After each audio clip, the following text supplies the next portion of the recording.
Local fans of a high-quality Bruins team, welcome back. Day one of the development camp is complete. I have some new equipment this time, so hopefully the audio is a little better than when I'm usually doing this from a hotel room. But this still has to be a one-taker because I don't have the ability to edit a bunch of stuff. So I'm using my handy-dandy other phone to take a couple of notes, and I'll actually read off some of them. But we have a bunch to talk about. Today's development camp it's drills, right? It's mostly passing, handling, and then skating drills with a little bit of shooting mixed in. So I want to be clear about when I'm giving the breakdowns for what I'm seeing so far. It's very much one of those, we have a lot to still learn over the next couple of days about these players. And it's going to take more than just a little bit of skating, a little bit of shooting for us to really understand who they are. Obviously, Wednesday and Thursday, when they start doing more contact drills, when they start doing scrimmages, you get to learn more about their styles and how much improvements are really happening. For instance, Letourneau, you're just not going to learn a ton about him during the skating drills because last year, yes, his edge work needed a little work. I actually think that has improved, but a lot of it was how he was using his body in the one-on-one drills, in the scrimmaging, things of that nature. So all stuff we'll talk about. But before we get there, I want to bring up the signings that have happened. Sweeney took care of a bunch of, let's call it chores today, exactly. So we have extensions for Geeky, Yoki Haru, DiPietro, and Beecher. One by one, I think Sweeney's done an excellent job. I think it's a really, really good look for him today. First of all, Geeky, $5.5 million for a 6-year contract. I think 6 years was a little bit, okay. But Geeky clearly wanted a little security. I think the 5.5 I'm really happy with because I was concerned that they were going to look at Geeky's numbers, just flat out 30 goals, bunch of points, like good stuff, and not pay attention to how he got there. Now, I know a lot of people are like, well, if Pasta's on your wing, yes, if Pasta's on the line with Geeky, and regardless of who's the center, a lot of Geeky's goals, I actually went back and looked at this a while back, about half of Geeky's goals, I basically went, yeah, that's more Pasta than that is Geeky. That's a really easy finish for him, a backdoor tap-in or something close to it. That being said, I also don't want to take credit away from Geeky for the amount of goals he scored, the amount of pressure he did take off of Pastrnak and finishing some of these plays, because Pasta had to go superhuman just to reach what he reached, which was still top 5 in the league, because he's pretty damn good. So I thought that we needed to find a way to have an affordable contract for Geeky, but not one that expected him to shoot at 21, 22% every year to hit 30 goals. 5.5 is perfect for me. It gets you in that clear middle 6 winger, especially with the cap continuing to increase over the next couple of years. If he continues to shoot well, does well on Pasta's line, great. It actually ends up being a total steal if he's approaching 25 to 30 goals every year. I don't think that's what's going to happen. I think Geeky's probably going to be more of a 20 to 22 goal guy every year, still super valuable, and something at a contract of 5.5 that you're super happy with. 6 years, I said, is a little long to me because I am concerned that next year looks a lot different for him and he struggles and all that stuff. But you got to remember when we first signed Geeky and he was being used in a bottom 6 role, I genuinely loved the signing. I was really excited about that. It just became more of a conversation of, well, he's not supposed to be a top line guy. Why is he up there? And then all the goals and everything, and you're really excited about that. But the first half of the season was so bad and yada, yada, yada. Everyone's going to land in a different position with a player like this. 5.5, it's easy. It's easy to fit under the cap. It's going to, by the end of this contract, it should be, 4% of the cap? Something you'd be super comfortable with a middle 6 winger getting. So he's going to start the year on the top left wing with Pastrnak because of the chemistry they've built. This is a really great job by Sweeney, especially after we got so scared 2 days ago when Sweeney's like, we're not really close. And I'm like, well, what does Geeky want that you're not close right now? Or how low are you going that we're not close right now? 5.5, I think, is great. 6 years is just, it's a good chunk of time there. But those of you who have wanted to buy Geeky jerseys, go for it. He's in town for a while. Good job by you. Yoki Haru, I tweeted about this. I said hate, and now I kind of regret saying hate because that's That's overkill. I don't hate the deal. I dislike it because I dislike the player. Not the player as a person, just the player as a player. He did have some really good numbers with Zadorov late in the season when the games didn't matter and we were losing a bunch of games. You could go two ways on that. One, you could be like, it didn't matter. Like, good for him, but who cares?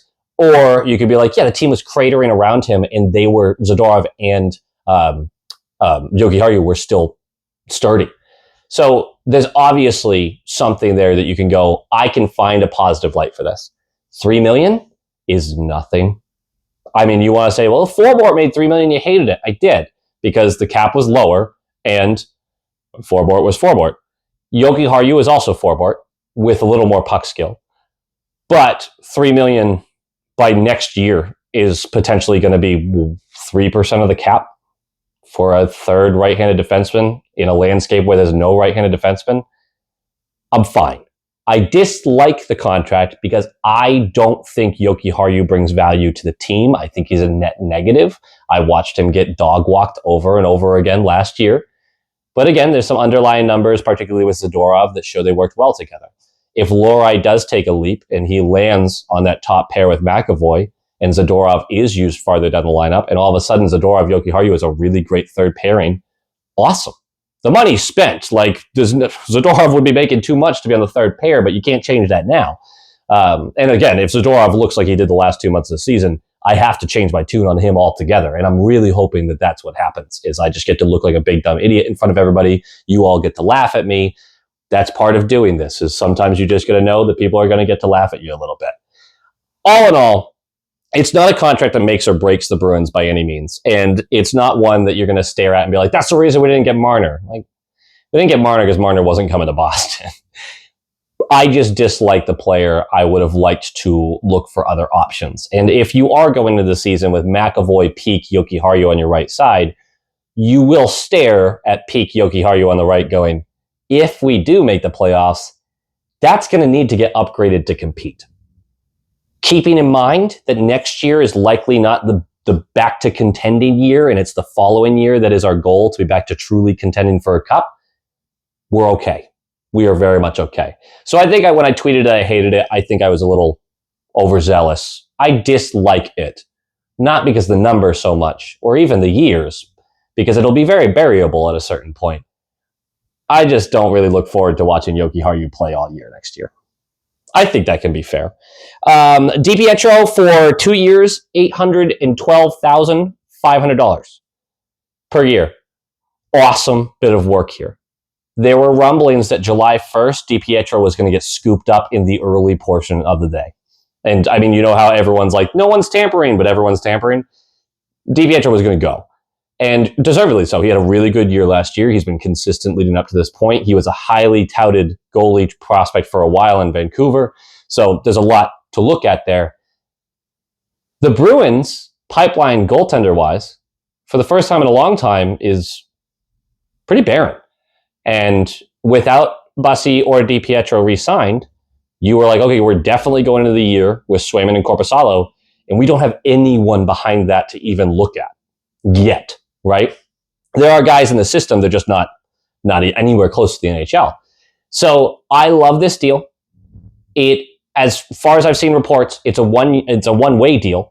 So the expectation is either they're looking at moving Korpisalo, whether it be in the offseason or before the trade deadline, and hoping that DiPietro can come up in a backup role. Really, actually, that's it. I was going to say or, but I don't think there's an or there. I think Korpisalo might have ruffled some feathers with his comments about not getting enough playing time, whether they were valid or not. And at the end of the day, with a lot of teams kind of looking around going, the goaltending market sucks, maybe they are trying to find some value for Korpisalo, who bounced back somewhat last year. You get to point to Swayman's bad numbers and be like, look, the team in front of the goaltenders was bad, and Korpisalo was still okay. Maybe someone bites on that.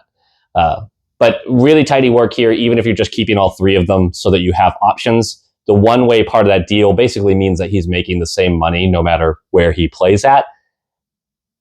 But that's kind of fine anyway, because you're not going to miss that $800 $1,000 all that much. There's no deal where you're like 800,000 makes or breaks it for a free agent. So I don't know. There's a lot of tea leaves you can read into there. I'm just glad we're holding on to him. We have 3 options, even if I'm not in love with Korpisalo. Look, I'm not in love with Swayman after last year either. We're hoping on a bounce back from some of these guys, and we're certainly hoping that DiPietro can be a solution, at least in the backup role, sooner rather than later. So I think we should all be happy about that. And then Beecher, who reportedly was not going to re-sign, but does re-sign for 1 year, 900,000. Lauko's likely not coming back, it seems. He's a responsible face-off taker. He is a good defensive forward. He's a total black hole offensively, but we've talked about this before. Beecher might drive you nuts by the fact that he can't do anything offensively. If you do need him to go out for some responsible minutes, though, late in a game to kill off a possession, he's serviceable. And that's fine to have a young guy who still has some growth to be done, some upside on that fourth line. There's no reason to overthink that. 900,000, who cares, right? So I just think this is really tidy work from Sweeney, even if I dislike having Yoki Haru now around. It's just to make sure that we're not caught with no one on the right side, where all of a sudden Callahan has to play, Soderstrom has to play. You have your options there. A $3 million right-handed defenseman who ends up being a 7th D is expensive for a 7th D. It's also not cratering your team right now with the way the cap is moving. That's all the signings. This video is going to be longer than I intended. We're already at like 12 minutes. I hope the volume's okay. So let's talk about our players, the development camp players. I'm going to go through a list of players that I made notes on. I want to be very clear. If I don't name a player, it's because they didn't stand out. It doesn't mean I won't talk about them during the whole camp. It's because today in these drills, they didn't really stand out. I am going to try to mention every single draft pick that was made in this most recent draft. Easily, the first person to really easily talk about is Higgins. I'm not going to do a deep dive on this because another asterisk for all of this, it's just a couple of skating, shooting, and passing drills. Very, very little to fully learn about these guys. But Higgins is so clearly on a different level than everyone else at the camp. Like, truly. His skating is completely effortless. He is maybe the only player who literally never looks down. Ever. He doesn't do it. If the puck is on his stick, he's the whole time. If the puck is off his stick, obviously you don't want to be staring down at your skates either. But you forget how kind of interesting it is to see a guy like that next to a bunch of other players who are still very much in their developmental stages. Higgins is still developing, but he's so clearly on a different level. The puck handling is nuts. The skating is nuts. The edge work is nuts. Everything he did, the shot is beautiful. Everything he did was in a higher class than everyone around him, outside of a couple special examples that I'm going to point out as we go. But just know that he had a great first day. Him and William Moore were actually told they don't have to play today. They got in at like 3 a.m. There was flight delays. And they went, guys, take the day off, go to the gym later today, and then come in for tomorrow. And then Higgins, when asked about that, said, this was the first day I got to put on the jersey. You would have to cut my leg off to keep me from going out there. There's nothing to not love about that. That's pretty great. So let's move on, though. Cole Chandler, I kind of feel like I missed out here. I didn't really recognize him as he went along. Like, I saw him a couple times. I thought he looked nervy. I thought that there was a little bit of nerves, a little bit of frustration with some of his moments.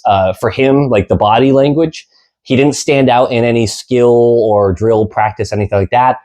But as I walked around, I was chatting with people, obviously, while I'm there, and probably like half of them went, I really like what I'm seeing from Chandler.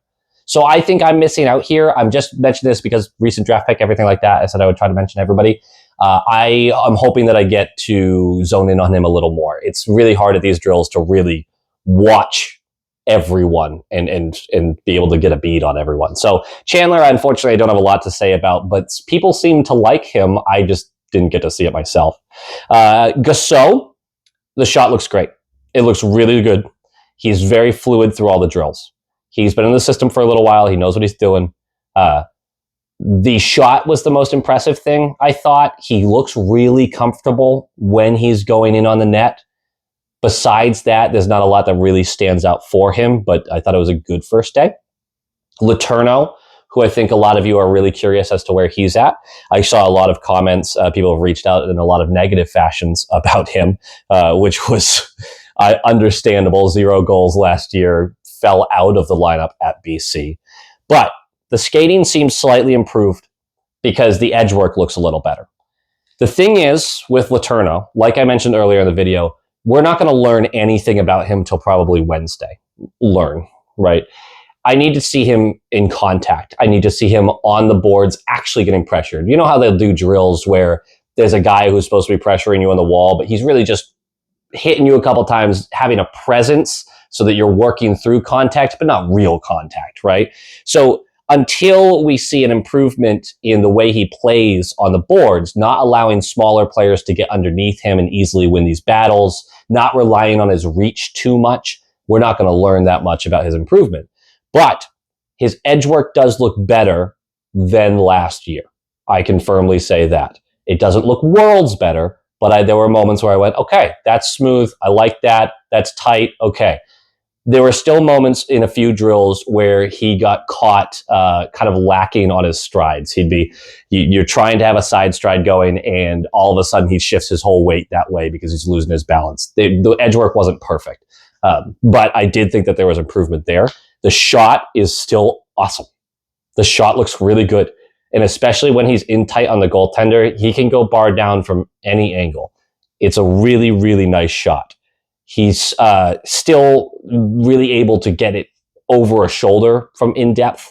Like if he's right in front of a goaltender, there's just a lot to like about that.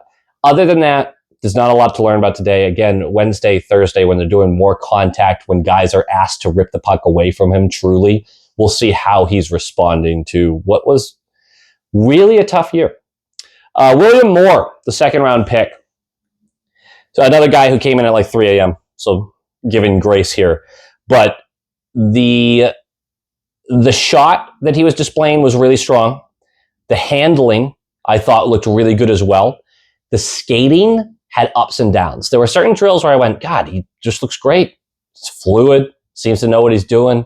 And then there were moments where I was like, is he confused as to what the drill is supposed to be? Which, remember, day one, a lot of nervous energy. He had like 4 or 5 hours of sleep. I'm not judging him really at all on today, other than some of the positives I saw, which are there were some moments of nice skating. There was some really nice shooting, and his hands seem pretty good. Like he's able to move the puck around the way he wants to. It's going to be interesting because I think with Moore, we did talk a little bit about effort and things of that nature. We'll see that later this week. But right now, there's nothing to ring the alarm bells on. There's also nothing to get too impressed on either. Jonathan Morello, I'm mentioning because I really liked his dev camp last year, and he had an okay season this last season as well. He didn't stand out in any of the drills, and as I was kind of looking at the notes and everything, I went, actually, last year he didn't stand out, I don't think, too much in the drills either. Now, maybe I have to go back and watch that video and see if I thought he did, but I remember more so being very impressed once the contact stuff started. He shied away from no one. He would go in and rip the puck away from anybody he could. He learned his lessons. If you beat him with one move on one drill, he wouldn't allow it the next. So didn't stand out today, but still one that I'm really looking at. Cooper Simpson, by far, like I mentioned in the other video, one of the more interesting guys. Now, I mentioned earlier that Hagen's displayed a higher level of skill than any other players as an overall, but there's certain things that players could match him on. Cooper Simpson's shot is ridiculous. It's stupid. The thing is a missile, and when he finds his mark, there's no stopping it. He loves to go glove side, but he just finds angles and finds ways to get through gaps in the goaltending. The guy's shot is for real, NHL level, beautiful, everything about it. His skating was one of the worst things I saw today. And that sounds really damning, but again, nerves, day one, learning drills that maybe you're not used to. He was really struggling with a few of the skating drills. He stands so upright while he's skating around. He has a little tilt to him, but that's basically it. Doesn't get low into his stance. Isn't fluidly using his hips to kind of change directions or anything. He's just really upright for a lot of them. And you can see how it's affecting him. So he's definitely a project. We've already talked about this. The shot is awesome, though. It's so good. And that was one of the talents that was Hagen's level, right? Is his shot right up there. Might be better than Hagen's, actually. It's the rest of the body of the work that wasn't really there. His handling was pretty good. I wouldn't say he blew me away with that. His shot absolutely blew me away. It's beautiful. Skating's really rough, though. Moving on from him, we have Kirill Yemelyanov. I didn't get a great look at him. He didn't stand out in a lot. But every time I kind of saw him, I was like, good. Nothing crazy. I wouldn't say that he looked elite in any fashion, but looked good. Nothing to really report there. Pretty fluid skater, like kind of just going through the motions. Looked like it was mostly easy for him. Just didn't stand out. I'm really looking forward to the rest of the camp getting a better look at him. The ones that I'm mentioning that aren't standing out to me, especially the most recent draft picks, I'm going to spend time staring directly at them in the upcoming days. One of the guys I did stare at a lot in this is Will Zellers. He is the player that we got back in the Coyle trade who was lighting up one of the lower leagues. For some reason, I can't remember if it was the USHL or not. I think it was, but for some reason, I'm blanking right now. But we've talked about how the research I've done, scouts are like, I don't know if it's going to translate. And he's going in as a freshman to North Dakota next year. He looks very clever. His offensive output, the thing that they say won't translate to the higher levels, I have a hard time seeing that. And again, I'm not a professional scout, but he gets in front of a goaltender and he looks for angles that are just slightly uncovered. He has a really nice shot. I wouldn't say it's a heavy shot, but it's really precise. And he's always looking for his angles. He might be one of those players that at the higher levels with the speed you have to shoot at, he's not hitting his location the way he wants to. So maybe that's where you see some of those struggles come in. Of course, that goes for every player, but he might be one that's more severe with. He did have a few mishaps handling the puck, would lose it a little bit. But again, I'm super chill with like there's nerves going on. I'm not going to overjudge some on that. His skating doesn't stand out, but it doesn't stand out in a good or bad way. It was fine, right? I don't know. Sometimes that's also kind of a compliment of like day one, you looked fine. You looked good in this area. You looked fine in these other areas. Some of these players are really struggling in certain areas and you go, okay, so that's damning, right? That's like a negative. He didn't have too many negatives, a couple handling issues, but nothing that I would get overly concerned about. Ty Gallagher, his skating seems really nice and strong, like effective skating. He's pushing the pace in every drill. He treats every drill like it's his last time on the ice. Everything he seemed to do had purpose, and he was very effective with it. His shot was solid as well. There's not a lot that I would say with Gallagher that truly stood out besides the fact that effort is just everything he does. Effort. I like the player, and I hope that he can make a real impact at the AHL level this year because I could see an NHL ceiling for him.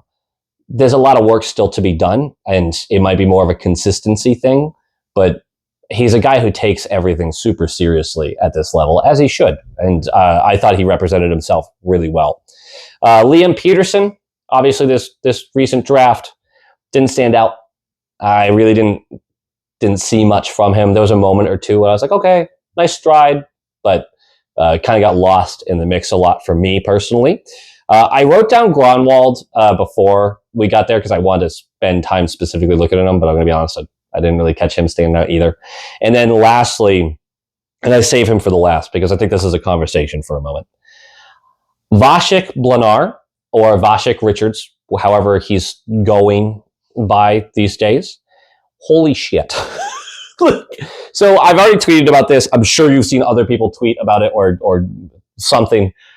My God, this guy. So he's picked 100 overall. It's a 4th round pick. And we talk about how we don't know anything about him. We don't know anything about him. He has been supposedly, as Robert Chalmers on Twitter, he was at the camp as well. You should follow him if you're able, because he is super in on prospects and things like that. I talked to him a little bit, and he said, I did not, when they made the pick, I had no idea who this guy was. So he starts talking to a few people. Bruins fan, growing up, always been a Bruins fan. We love that. Really dependable, solid player with offensive upside.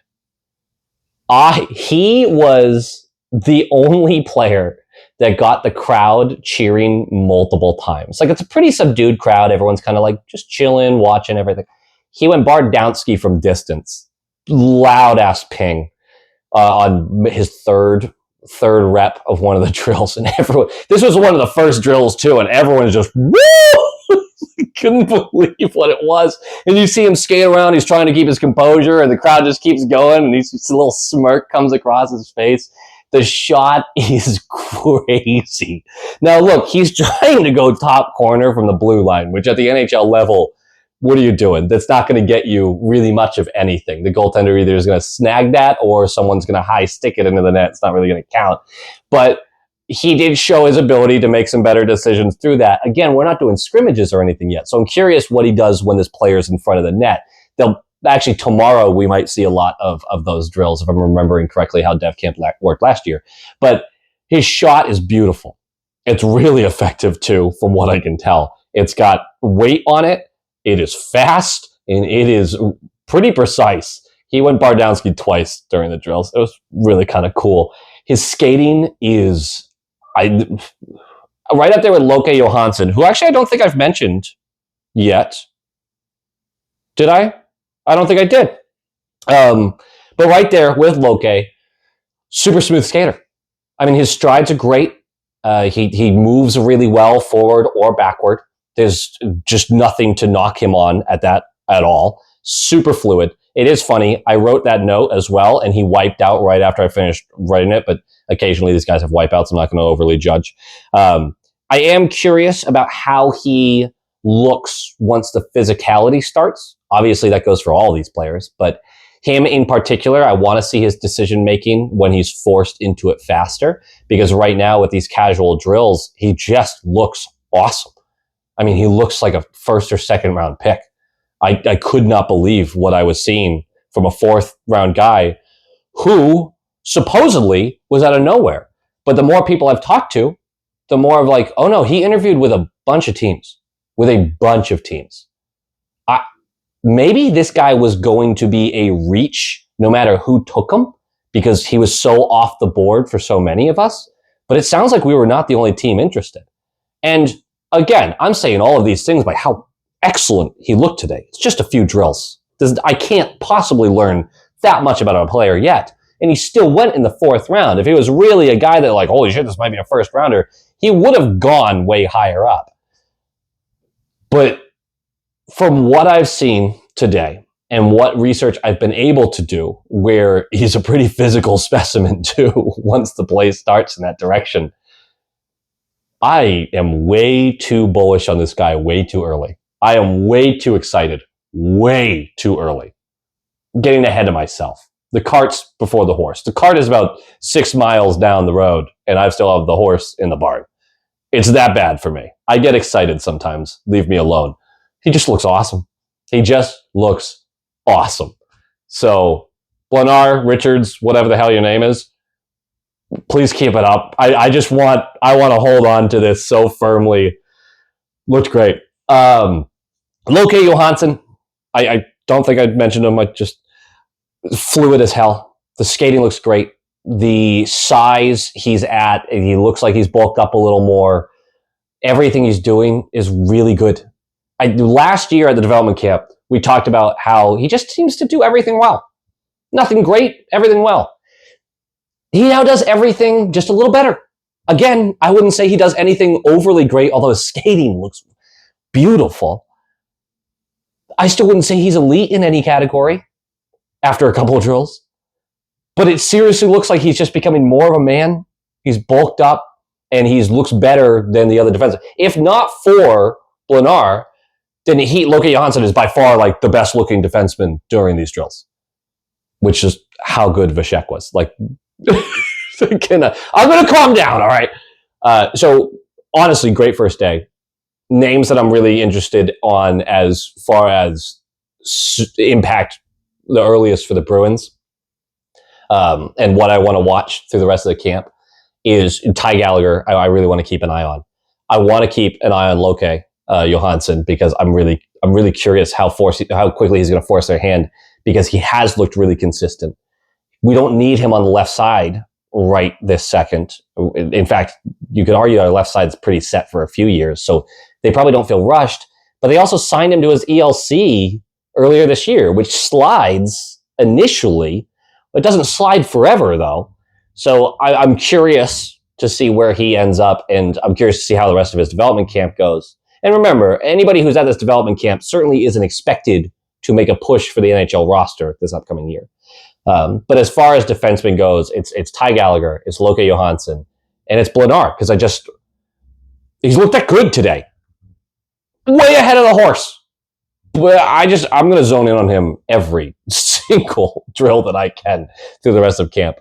Forwards that I'm excited about, obviously Hagens is there. Simpson, he's going to be years out. His skating is an absolute project, but I really liked his shot, his offensive acuity. And then obviously Christian. I keep wanting to say Christian. William Moore looks really good in a lot of aspects. And then there's others that you're going to kind of see how the physicality builds, what the effort is there. Day one, though, a lot of fun, really interesting. If there's certain players that you're curious about and you want to know more about, let me know. I don't think any of the goaltenders truly stood out. There's a couple that people were like, this is hype, this guy's nasty. Didn't see a ton of it. Silverstein had a really solid glove. So did Boya, I think is how you say his name, something like that. Sudback didn't really do too much that I saw that I was impressed by. I'm kind of looking for one of the goaltenders to frustrate some of these guys in these camps. And it's hard because you just don't know what they're individually working on. Because sometimes coaching is like, hey, I want you to focus on this right now. And it's not about their overall game. So it's really hard to judge a goaltender at these events. But I certainly didn't see anything where I went, damn, this guy is super consistent and just snubbing all this stuff out.